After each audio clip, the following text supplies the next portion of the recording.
everybody, it's Matt from the house, and in this video, we're gonna climb the Burton ladder for park boards. Let's check these things out.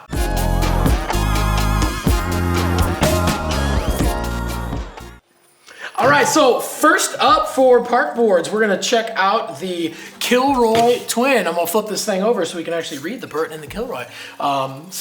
This board's coming in at $400, and what are we getting on this one? Definitely, I'd say one of the most bangs for your buck in this one. Killer board for the cash, comes in at $400. Super fly core, bi-ax, but with a centered base. Oh, and wow. It's full camber. So it's definitely, true twin, but full camber. It's got some pop, it's got some snap, but it's still soft enough to where it's easy to press, that sort of thing. So definitely one of the best boards for the cash. Cool. It comes in a lot of sizes too, from all the way down to like a 135. So if you're getting, maybe a more petite female rider or like a younger kind of tweener kid that, needs something with a centered base, to get them over bigger jumps, that needs some more performance that other kids boards won't have, the Kilroy Twin is definitely a good option there. And it's a sick looking board too. Yeah, really, the graphics turned out really good on that one. So Sick. super clean. All right, so next step up is the Kilroy 3D. So this one's coming in at $470. So what are we getting for that extra $70 in this board? So here you're going to, mainly the Tri-X glass lip is what you're getting as far as the actual bill of materials there. Okay. But you're also getting the 3D nose on it where we actually spoon it up at the contact point. So track's really straight, super easy when you're heading towards jumps, rails, that sort of thing. Definitely has a directional looking shape, but it is a twin flex and there's no taper to it. So this thing rides, completely symmetrical. So basically contact point to contact point, it's the exact same thing. Yeah, yep. And it's the pure pop bend, so you're running camber just through the middle of the board, so you get that pop and snap and locking onto rails, all the things that camber can do for you there, but it goes flat in the tips. So again, it's a little bit more forgiving in that sense too.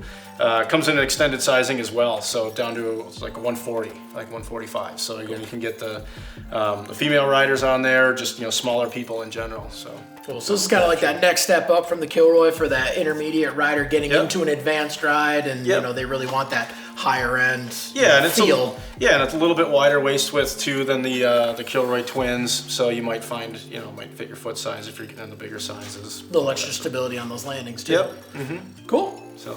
All right, next up, one of my favorite looking boards for next year. This is the Burton Blossom. So this one's coming in at $550. So what are we getting for the extra couple bucks on this one? So this one, again, Superfly 2 core, so a little bit lighter weight.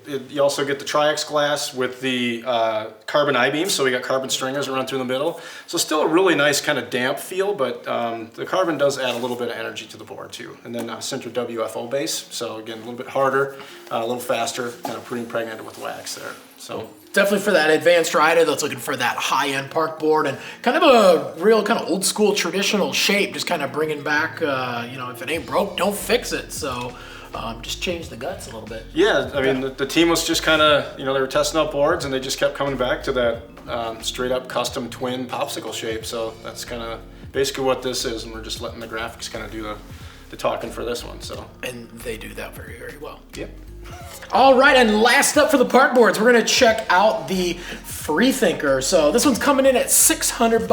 What are we getting for that extra $50 on this one? So here you're jumping up to the carbon highlights. So again, on the bottom layer, we're running carbon stringers tip to tail, all the way across. So that drops the weight of the board considerably, adds a lot of power and a lot of energy to the board. And then the Freethinker itself is just a little bit deeper side cut than like what a custom would be. Okay. So really kind of just really turns super sharp, kind of hooks. It allows you to load the board up, taking, just really popping off the lip of jumps, things like that. So this is definitely one of those more stiffer, aggressive twin boards in the line. So a lot of the guys on the team ride this in, slope style and pretty much everywhere, but it is definitely the more stiffer, more powerful of any of the twin tips. Cool. So yeah, so those advanced riders that, they're hitting bigger features in the park, or they're even riding pipe too, you need a little bit, a board that can hold a little bit better edge at higher speeds and really, really crank. So that's kind of what this board is, what it's known for, really. Yep, that's kind of Danny Davis's kind of freestyle model, I guess. It's just true twin, but it's got some meat to it. So performs well. Gotta love boards with some meat to them. All right, well, thanks for checking out the Burton ladder and climbing on up with us, just so you can kind of see what you get. You spend more and you get more, kind of a deal. So if you got any questions about these boards or any of the other Burton boards at thehouse.com, leave us some comments down below. We're on there every single day trying to answer your questions. We want to make sure we can get you into the best equipment possible for your riding style. Like, subscribe, get that bell on too, so you can find out when all the new videos drop. And yeah, no matter what level of park riding you're doing, or if you're hitting the little stuff or hitting the big stuff, get out and ride, because any day of riding is a good day of riding.